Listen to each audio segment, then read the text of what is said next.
Hello guys, अस्सलाम वालेकुम। खुदा से उम्मीद करती हूँ आप सब लोग खैरियत से होंगे। तो गाइस चलिए चलते हैं अपनी उर्दू रीडिंग की जानिब। आज हम आपको पढ़ाएंगे है सारी दुनिया के मालिक नज़्म। और ये बुक स्टार्ट हुई है आपकी 3rd क्लास की। तो आज हम आपका पहला दिन है ये और फर्स्ट पार्ट है। तो चलिए चलते हैं।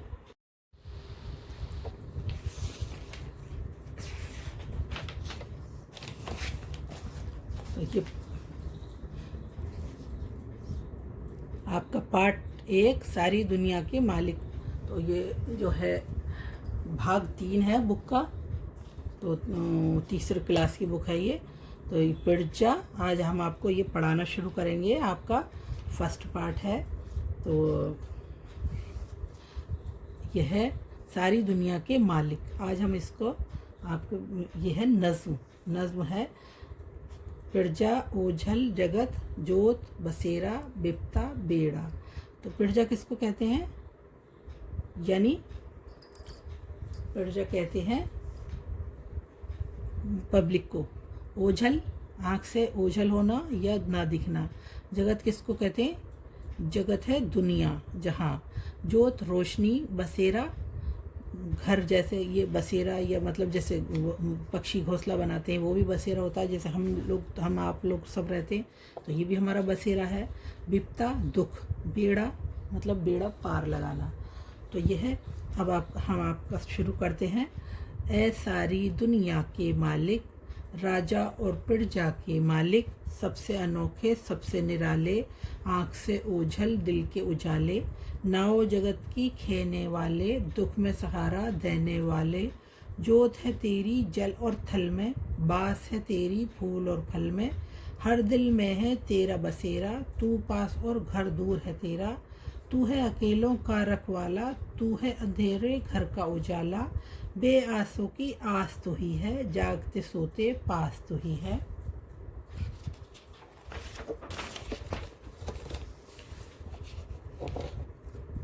सोच में दिल बहलाने वाले, विपता में काम आने वाले, हिलते हैं पत्ते तेरे हिलाए, खिलती हैं कलियां तेरे खिलाए, तू ही डुबोए तू ही तिराए, तू ही बेड़ा पार लगाए।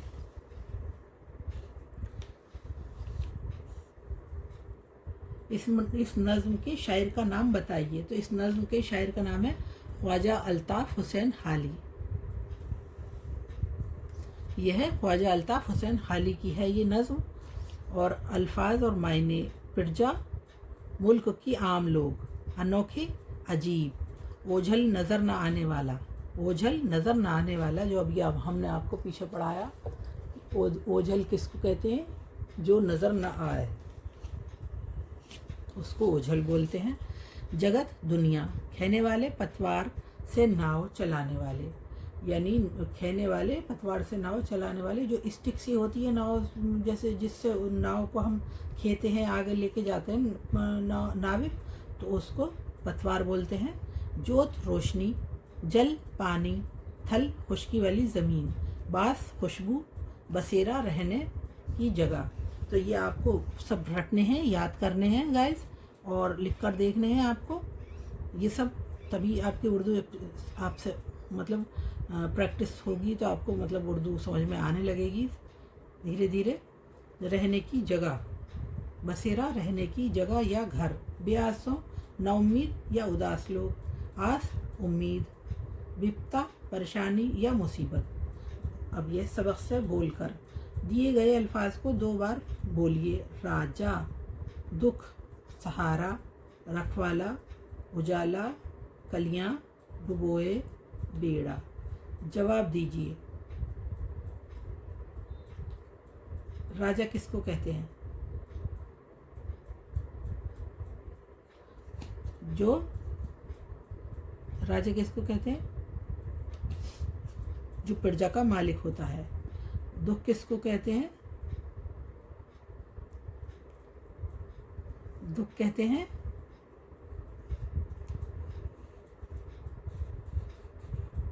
मुसीबत। मुसीबत या परेशानी दुख हो गया। सहारा तो सहारा देने वाले। रखवाला तो मतलब जैसे रखवाली है, जैसे गार्जियन होते हैं रखवाली करने वाले, उजाला, तो उजाला रोशनी हो गए, अंधेर मतलब उजाला रोशनी हो गई। और एक ये भी बताया था मैंने आपको यहाँ, जोत, जोत को भी रोशनी बोलते हैं, उजाले को भी रोशनी बोलते हैं। कलियाँ, मतलब कलियाँ, फूलों की जो कलियाँ खिलती हैं उनको कलियाँ बोलते हैं। डुबोए, तो डुबोए का मतलब है मतलब उसकी मर्ज़ी है वो डुबोए या बेड़ा पार लगाए। तो बेड़ा, बेड़ा मतलब डुबोए, नाव, जैसे नाव डूब जाती है उसको कहते हैं ना डुबोए। अब बेड़ा पार लगाना मतलब बेड़ा पार लग गया, यानी हमारी बेड़ा पार लग गया, सब काम हमारा सही हो गया।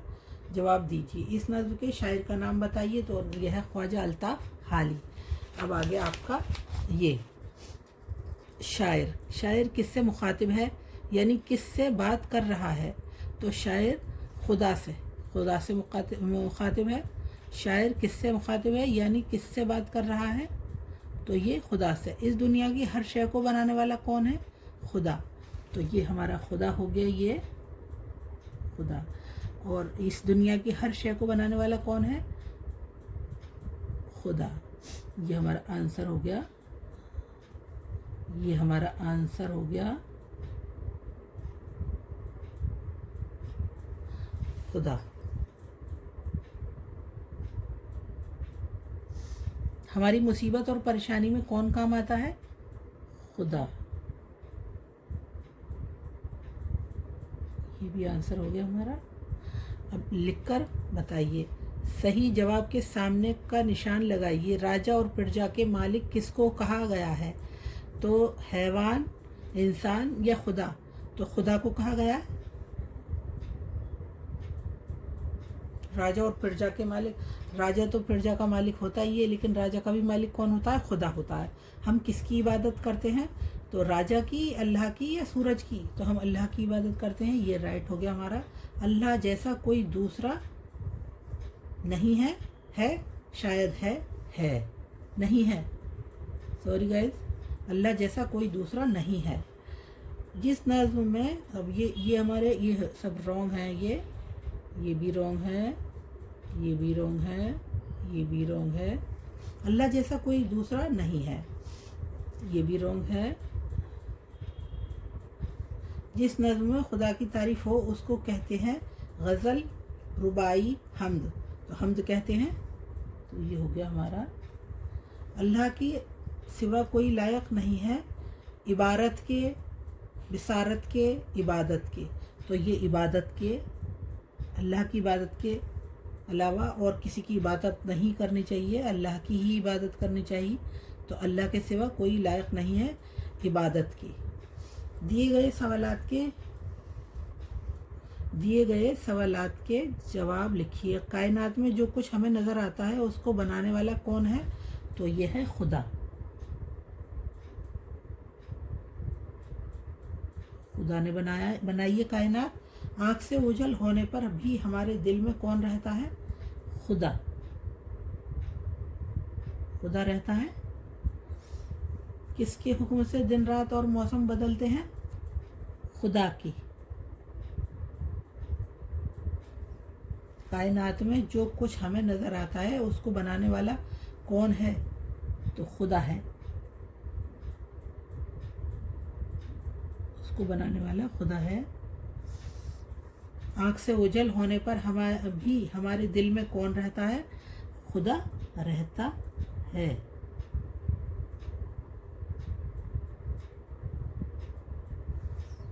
किसके हुक्म से दिन रात और मौसम बदलते हैं, तो खुदा के हुक्म से।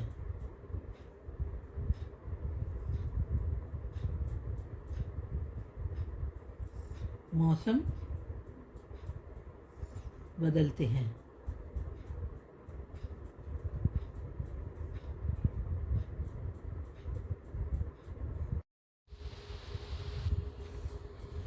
हमारी हर मुसीबत और परेशानी में हम किसकी मदद लेते हैं, क्या अल्लाह हर काम करने की ताकत रखता है।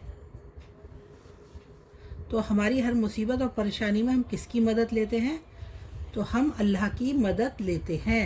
ये आंसर है।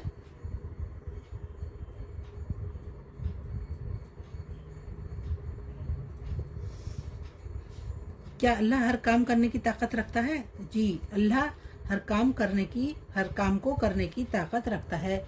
तो ये भी हमारा आंसर है।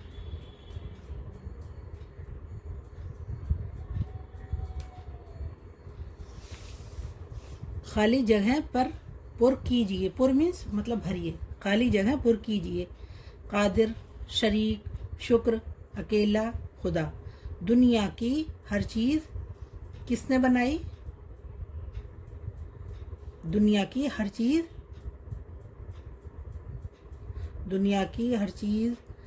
किसने पैदा की? दुनिया की हर चीज़ ने पैदा की है। तो किसने? खुदा ने पैदा की है। वो हर चीज़ पर कादिर है। काफ, दाल, ज़ेर और रे। कादिर है। वो है, उसका कोई शरीक नहीं है, यानी वो अकेला है। वो अकेला है, उसका कोई, ये आएगा शरीक यहाँ भरा जाएगा। तो ये अकेला, पहले अकेला लिखते हैं।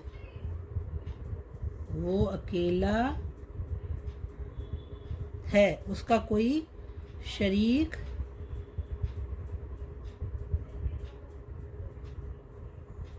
नहीं है। हमें उसका शुक्र अदा करना चाहिए। तो शुक्र में ये आएगा शुक्र। हमें उसका शुक्र अदा करना चाहिए।